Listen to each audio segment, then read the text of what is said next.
Russia thought it had Ukraine cornered. But what if I told you that the very weapon Vladimir Putin has mocked for years is now being redesigned to punch a hole straight into the heart of Russia's war machine? This isn't just another story of drones and missiles. It's about how Ukraine is quietly rewriting the rules of modern warfare, and why the Kremlin is terrified of a weapon named after a loaf of bread. The war in Ukraine has been raging for over 2.5 years, and despite all predictions, Kyiv continues to innovate. On the battlefield, Russian artillery still outnumbers Ukrainian guns. Moscow still throws waves of soldiers at defensive lines.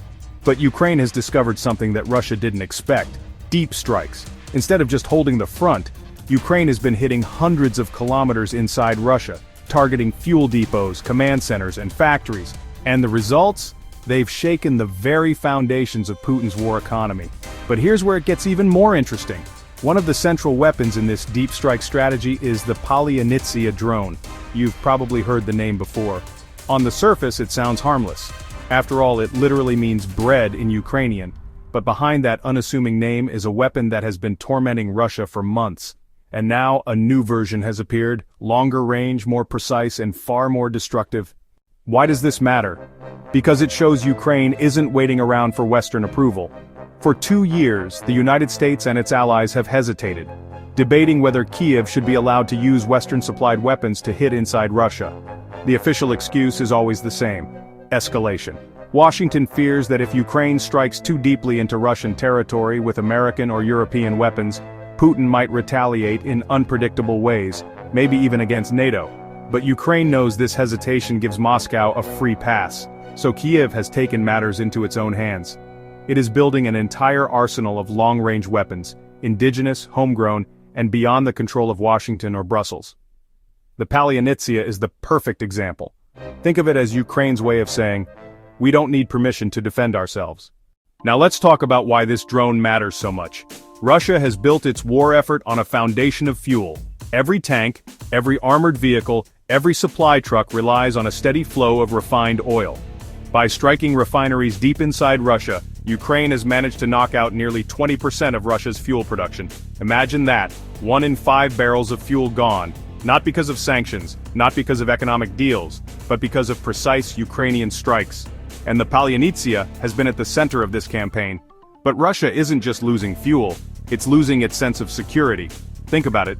For decades, Moscow has operated with the assumption that its vast geography was its greatest defense. The idea was simple: no enemy could ever reach deep inside Russia's territory.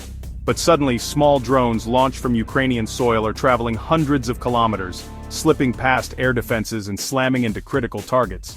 For ordinary Russians, this is terrifying. It means the war they thought was distant is now landing in their own backyard.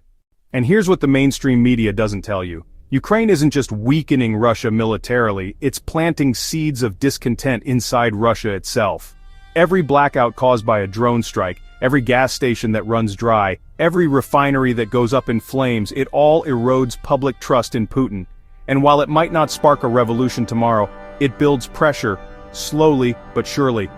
But let's zoom out for a moment. What Ukraine is doing isn't entirely new.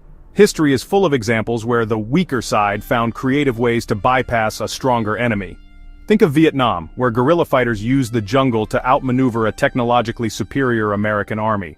Or Afghanistan in the 1980s, where the Mujahideen used Stinger missiles to neutralize Soviet helicopters. Ukraine is doing the same, leveraging ingenuity and persistence to exploit Russia's weaknesses. Now here's the part that should really worry Putin. Ukraine isn't stopping with Polyanitsia. Over the last 2 years, Kyiv has developed an entire family of long-range weapons. There's the Flamingo drone, designed to travel even farther and strike with surgical precision. There's the extended-range Neptune missile, a modified version of the same system that sank the Russian flagship Moskva. And there are even more projects underway, some still secret, others already being tested. This is what makes Ukraine's strategy so dangerous for Moscow. With each new weapon, the map of safe zones inside Russia shrinks.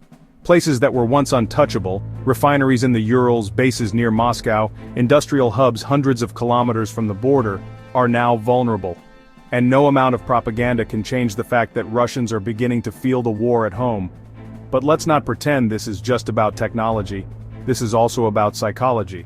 For months, Russian state TV mocked Ukrainian drones, calling them toys, useless gadgets that pose no real threat. They laughed at the idea that something so small could damage the mighty Russian Federation. But those laughs have turned into silence, because every time a drone strikes, it proves that Ukraine can hit back, that Putin isn't invincible, and that the Kremlin's promises of safety are hollow. And let's not forget the symbolism. Palianitsia isn't just a random name. It's a word that Russians famously struggle to pronounce, a shibboleth that Ukrainians use to tell friend from foe. Naming a drone after bread is a way of mocking the occupiers, while reminding the world that Ukraine's culture and identity remain unbroken. Imagine the irony. Putin, the man who claims to defend Russian culture, being humiliated by a weapon named after a word his people can't even say. So where does this leave us? On August 31st, after a massive Russian strike that left 60,000 Ukrainians without power, President Volodymyr Zelensky made something very clear. Ukraine will respond with more deep strikes, and he wasn't bluffing. Each attack not only degrades Russia's war machine but also relieves pressure on Ukraine's front lines. Every refinery destroyed, every depot set ablaze, means fewer tanks and fewer rockets heading toward Ukrainian cities. Of course, this raises a bigger question. How long can the West keep pretending it has control over Ukraine's military decisions? The United States might say no to long-range strikes using American missiles, but that doesn't matter when Ukraine is building its own. Sooner or later, Washington will have to admit that Kiev is calling the shots. And let's be honest, the longer this goes on, the more isolated Russia becomes. Its so-called allies in China and India might buy its discounted oil, but they won't stick their necks out to save Putin if his regime starts to crack. Meanwhile, Europe and the United States, despite their hesitations, have tied themselves to Ukraine's survival. The result? A geopolitical tug-of-war where Moscow is slowly running out of options. Now here's the real kicker. Ukraine is no longer satisfied with just defending its territory. After years of playing defense, Kiev is shifting gears. It's building an offensive arsenal designed not just to survive, but to deter. Imagine a future where Russia thinks twice before launching another invasion, because it knows Ukraine can rain down missiles and drones on its industrial heartland within hours. That's the world Kiev is preparing for, a world where it doesn't need to beg for security guarantees because it can guarantee its own survival. And Putin? He's running out of answers. He can threaten, he can escalate, he can mobilize more soldiers, but he can't stop the reality that Ukraine is building weapons faster than Russia can adapt. He can't erase the fact that every refinery fire, every blackout, every drone strike chips away at his image of control. And most importantly, he can't change the truth that his so-called special military operation has backfired in the most humiliating way possible. So when the next Palianitsia takes off, longer range, deadlier payload, more precise navigation, it won't just be another drone in the sky, it will be a message to Putin, to Russia, and to the world. Ukraine is no longer playing defense, it's rewriting the rules of war. And that brings us to you, the viewer. What do you think? Will Ukraine's growing arsenal of long-range weapons finally force Russia to back down? Or will it push Putin into even more reckless actions? Drop your thoughts in the comments, we read every single one.